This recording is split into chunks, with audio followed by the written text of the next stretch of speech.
right, Shalom. First and foremost, I want to begin by giving all praises, honor, and glory to Yahweh, Bahasham, Yahweh Shai, Bahasham, Kakodash, that belongs to the elders and apostles of great meals from well. Peace, blessings, and salutations to those electors out there pushing, laboring, believing, listening on to this truth with our sincerity. I already made a blessing be upon your houses. All right, the title and topic of this lesson is going to be on famine. All right, because, I've seen a couple articles today, basically, foreshadowing pretty much a famine to come to Babylon. All right, here are the articles. The first one is titled, Nearly 1 million chickens to be killed on a Minnesota farm because of bird flu. And it reads, nearly 1 million chickens on a Minnesota egg farm will be slaughtered to help limit the spread of the highly contagious bird flu after it was confirmed there, officials said Monday. The U.S. Department of Agriculture announced that the virus was found at a farm in Wright County, Minnesota, as well as in 3 smaller flocks in South Dakota and Iowa. Whenever the highly pathogenic avian influenza virus is detected on a farm, the entire flock is killed as to keep it from spread to other farms. In addition to the Minnesota case, the USDA said some 26,000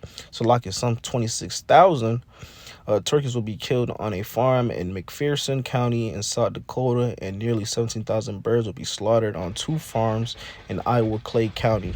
The egg and poultry industry has been dealing with a bird flu outbreak since the last year.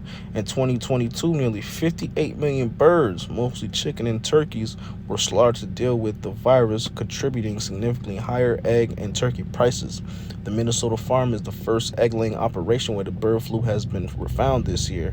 The toll overall has been much lower in 2023 than 2022, as the number of cases found wild birds plummeted and farmers redoubled their efforts to prevent any contact between their birds and the ducks and geese migrating past their farms.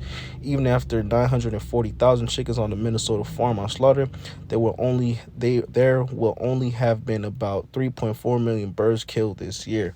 So, hey, you seeing they're showing you there's gonna be a shortage of chickens, right? A lot of chickens again put to death because of a spread of a bird flu. All right, and it's talking about why there's been an increase in the price of chicken, man. And we've been seeing that shit the past couple years, man. Ever since this Crown Royal thing, been seeing the price of meat go up, the price of chicken go up, the price of turkey go up, the price of cattle going up. All right, you go to your local grocery store and a carton of eggs is ridiculous, man, for the price of those nowadays, man. All right, so it's gonna be harder and harder for people to afford to, buy food, man. People are already complaining now. Shit, it's even harder for people to receive government assistance like food stamp and so forth, man. There's people out there that need their assistance and they can't even get it. They every time try to apply, they get denied or get put through the ringer, man. So going to show you, hey, it's about to be real crazy out here, man. Get ready for that, man. Because before we had those lockdowns, we're going to those grocery stores, it was empty, man. It's about to be like that again. The price is going to be so high that people can't even afford to feed themselves, man. Be to the point where a gallon of milk costs you $20. A loaf of bread costs you $100. A carton of eggs gonna cost you $50, man. It's gonna be ridiculous like that, man. All right, paying $20 per egg. Prices going up and and stock going down. The living wages going down. People getting paid less and less. Less jobs out there. People getting fired left and right. No job security. Babylon is truly in shambles. This place is truly in shambles. The economy is in shambles. Where they're putting off a false narrative, a false reality of comfort, of stability when it's not. All right. And this is the next article right here. It says beef prices reach a record high as southwestern U.S. recovers from worst dry spell in 1,200 years. It reads, beef prices have spiked to a record high recently as a mega drought that slammed the U.S. a few years ago shrank cattle supplies. Retail prices hit $8 a pound, topping the previous record of $7.90 during the pandemic, according to the Financial Times analysis of data from the Agriculture Department. That's after the southwestern U.S. saw the lowest rainfall it has seen in 1,200 years during the 2020 and 2021 season, according to a study published this year. While the historic dry spell has since eased somewhat, Inventories of hay are still low, and feed costs remain too high for some cattle farmers to afford. The result, a whittled down national herd size that fell to a 61-year low. All right. So these farmers ain't even able to afford the supplies, the inventory,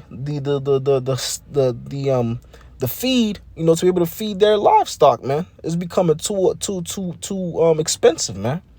They're cutting down on the other livestock. The prices is going up per pound. All right. Lack of rain is getting dry out there. Okay. It's getting real bad out here. Read a little bit more on. Read two more paragraphs. And it reads, intensifying the high feed cost has been the Russian-Ukraine war that's pushed up prices of soy, corn, and wheat, all of which ultimately means farmers can support fewer cattle. So all the things people be thinking what's going on the other side of the earth, when the other side of the world is not going to affect them. People think all these wars going on is not going to affect them. That's the average mind. These Babylonians, well, they be like, well, that's over there. That doesn't matter. That doesn't bother me over here. But yet, do you know that affects you? Like it says, war over there is costing the prices of soy, corn, and wheat to go up. And all these things is what these farmers be using to feed their cattle. All right. And saying what? They could support fewer cattle. There's less cattle out there, less meat, less food being able to produce, less milk getting produced, man. And the price is going up. All right, because the supply is little and the demand is high, so the price is gonna go up. That's some stuff they teach you in school. Supply and demand. When the demand is high, the price goes high. Especially if the supply is low and the demand for that thing is high. It's like diamonds. Demand for diamonds are high, but the supply is low for natural diamonds. Reading the last one right here. And it says, and that scarcity spells higher beef prices, unlike hens and pigs who gave birth to multiple eggs and piglets. Heifers give birth to one calf every 12 months. So one cow gets born every 12 months, every year, man. And they're able to support fewer cattle. The price of the meat per pound has gone up to a record high of $8 per pound. Right? Go into your grocery store and try to buy filet mignon in there. Try to buy a steak in there. Try to buy a porterhouse steak in there. Try to buy a T-bone steak in there. Right? Try to get some meat in there, man. The prices are higher than what they used to be, man. Ridiculously high, man. Paying about $50 for a 6-ounce steak, man. Hey, but that's just going to show you, man. The food is going to diminish in this place. The cost of living is going up and the wages is going down. All right. Inflation is real. Inflation is happening before our eyes. But yet people are so drunk off of this Babylonian wine, they don't see what's happening. It's going to hit these people like a whirlwind, man. This is what's coming to America, man. Right? But people are so worried about what's going on with the latest celebrity, newest song out, what's going on with the sports, what's going on with this and that, and not focusing on what's happening around the world, focusing on what really matters. And we live in a Babylonian society in this country where people are so, gluttonous, so, privileged, so, want things so quick in a popcorn society, where they'll eat more than they need. They'll buy more than they really need. They'll just do too much to the point where, hey, now you're going to be fucked. Point blank, period. But the servants of Yahweh Bashem Al-Shai, who is following the laws and commandments to the best of their ability, doing everything to be found pleasing in the sight of Yahweh Bashem Al-Shai, are going to be the ones that are going to be fed. They're going to be the ones that's going to receive that drink in these times we coming into, when all these people are mourning, all these people are dying of famine out here, man. If you like food, if you want to eat, come and serve Yahweh Bashem Al-Shai. Otherwise, you're going to be on that losing team that's starving out here, man. That's dying of famine. That's a terrible way to go out, man. This is 2nd Ezra 6 chapter verse 22, and it reads, and suddenly shall the sown places appear unsown. The full storehouse shall suddenly be found empty. Hey, and we seen a precursor, of that during the times of that Crown Road thing, those lockdowns, man. You go into the stores, it was empty. But you about to see that again, man.